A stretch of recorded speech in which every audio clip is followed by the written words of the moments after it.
Hi guys, అందరు ఎలా ఉన్నారు? బాగున్నారా? సో ఇది మా ఛానల్ సెకండ్ డే. సో ఇదంతా మీకు చూపిస్తుపోతున్నాను, అక్కడ చూడండి. సో మీకు అన్నీ చూపించబోతున్నాను. సో ఇక్కడ నుంచి స్టార్ట్ చేద్దాం. ఇది స్టీల్ సామాన్లు ఇలా వేసుకుంటారు కదా, దోశలు ఇలా పెట్టుకుంటారు ఇలా. సో స్టీల్ సామాన్లు అన్నీ ఇవి. సో ఇది డోనట్. సో ఇది ప్లాస్టిక్ బర్గర్. బ్రో ఇదంతా అక్కడ వచ్చింది. ఇది మార్కెట్ చట్కా.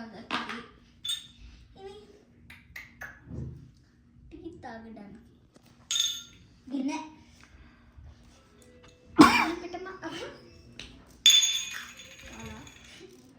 ఇది ప్లాస్టిక్ పెట్టుకోవడానికి ఇక్కడ. So next